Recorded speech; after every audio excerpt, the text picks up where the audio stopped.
Good day to you, Mr. Phillips. My name is Sherlock Holmes, and this is my colleague, Dr. Watson. Would you be so kind as to answer our questions? Certainly, sir. Please tell us the chain of events from the start of your day. Everything that you can remember. The slightest detail may be of importance. Very well, sir. I came in at 6:30 this morning, and I opened the baths. I made sure that the room was clean, and I prepared the towels. The brazier was still burning. There was a fire burning all night. Yes, Sir Gregory ordered me to light the brazier yesterday. It takes some time until the room is fully heated. The gentleman had a meeting at 9 o'clock this morning. I wanted everything to be perfect. They'd been in the steam room for 20 minutes when I suddenly heard shouting. I ran to the door, but it was closed. I couldn't open it. So I ran out to the street to call for the police. One constable came up, and then there were others, and they picked the lock. Then Inspector Lestrade came along, and he told us that nothing should be touched. Did you receive any other visitors this morning? No one. Until these gentlemen arrived. Sir Gregory was the first. And then, while we were discussing work details, Sir Rodney and Mr. Blinkhorn arrived, and Mr. Garrow followed. What happened after that? I waited until they'd all entered the steam room, then I returned to the hall. The changing room door was open, so I should hear if they needed anything. You would have heard if someone had entered or left the steam room. Certainly, sir. These doors make a lot of noise.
The steam room's on the other side, Mr. Holmes.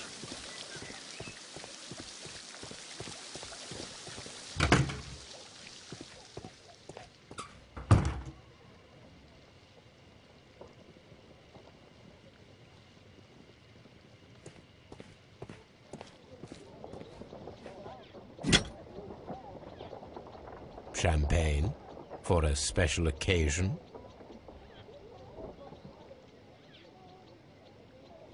Unopened, it was intended to be enjoyed after the steam session.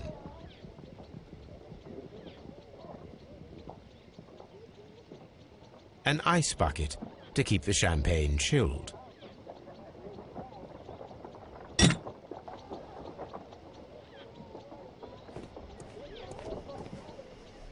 Expensive clothes belonging to one of the men from the steam room.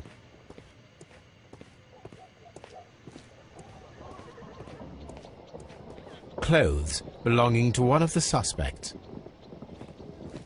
These clothes belong to one of the suspects from the steam room.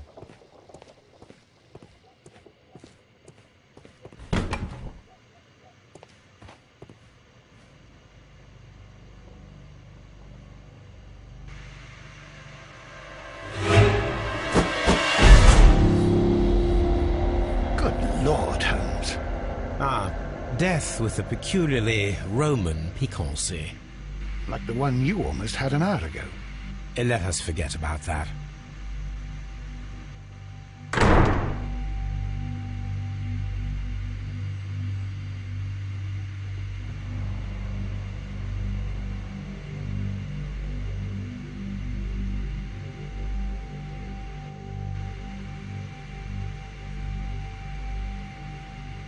There was only one hit from the weapon. It pierced the right eye straight through to the brain. Death would have been instantaneous.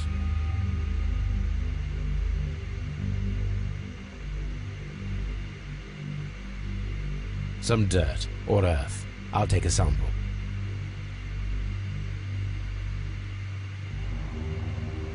Look, Watson. He was wearing a ring. He very likely removed it before the steam session.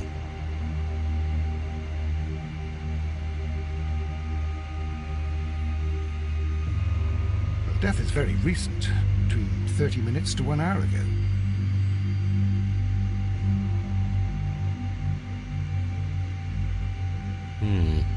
The wound should not have bled so profusely.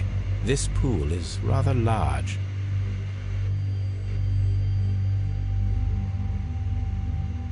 I think we have found all that we can here, taking into consideration the abysmal lighting. Constable, we have finished with the body. We don't have many leads here. What concerns me is that we still have to find the murder weapon. Mr. Holmes? Please have the body removed without disturbing anything else in the room.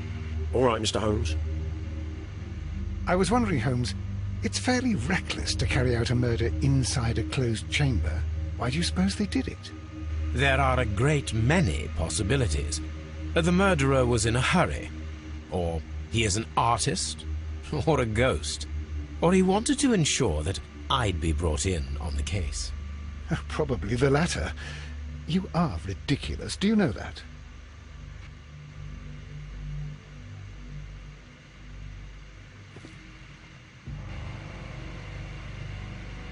I should check this blood sample at Baker Street.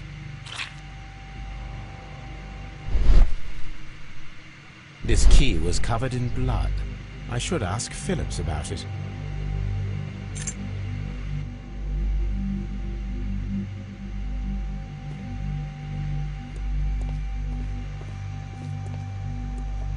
The grid cannot be removed.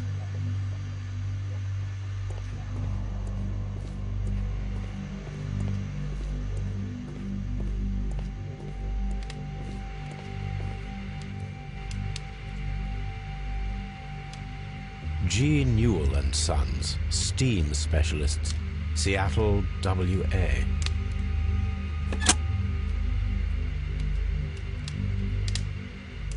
With the steam on, I'm unable to see even a few feet away.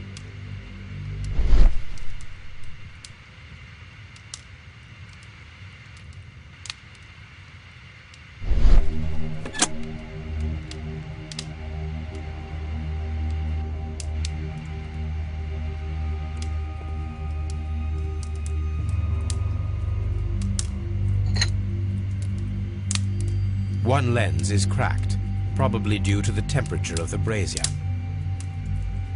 These lenses are for myopia. The wearer is short-sighted.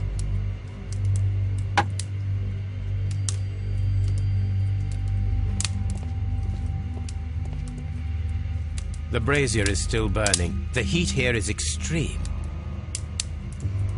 I will need something to pick up this melted metal.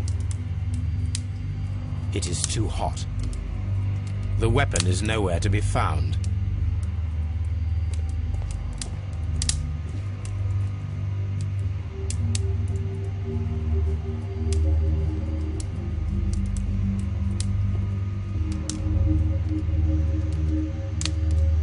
Blood traces wiped on the towel.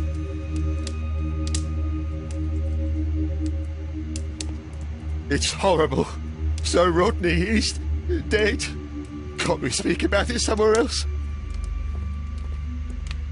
I'm in shock. I don't want to talk. It's horrible.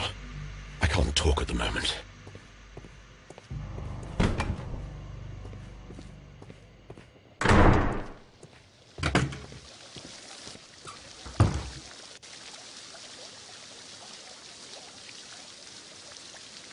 Mr. Holmes, I should like to take the suspects to the yard.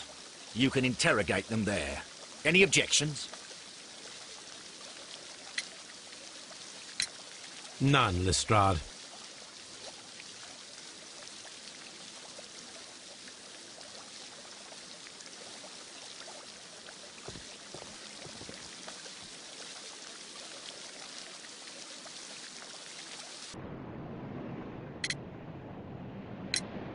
How many people have keys to the steam room? We have just the one key for now, which Sir Gregory gave to me.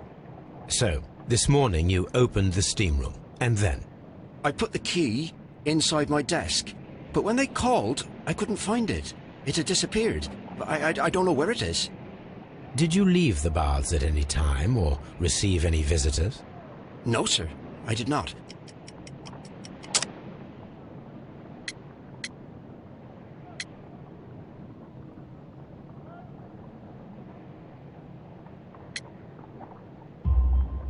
You are not telling the truth, Mr. Phillips. You left your work this morning, and you went to the post office, where you dispatched a telegram at around 7:30. But how could you... No, The telegram was for someone in Manchester. Mr. Holmes, it's I'll tell you everything. I left the baths at 7:20. My sister wrote to me yesterday, and she needed a reply, or our mother is unwell. I was away for 20 minutes, and I closed the baths on my way out. Did you receive a reply from your sister? No, she wasn't meant to.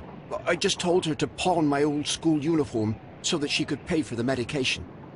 Did you check to see if the key was still in your desk when you returned? No, I didn't. Please, Mr. Holmes, don't tell the police about this. Sir Gregory would give me the sack. I need this job. I see. There is a bottle of champagne on ice in the changing room. Do you have any idea who left it there? There is? Are you quite certain?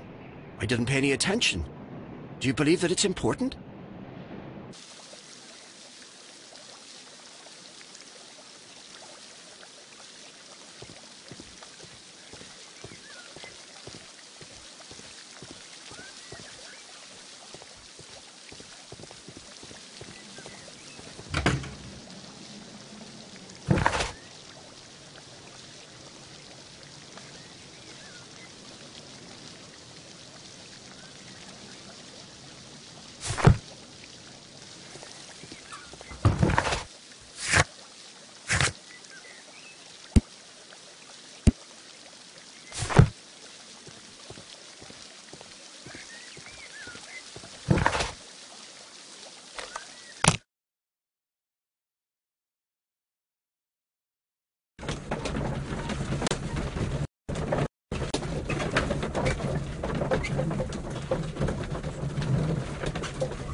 A hand-drawn map.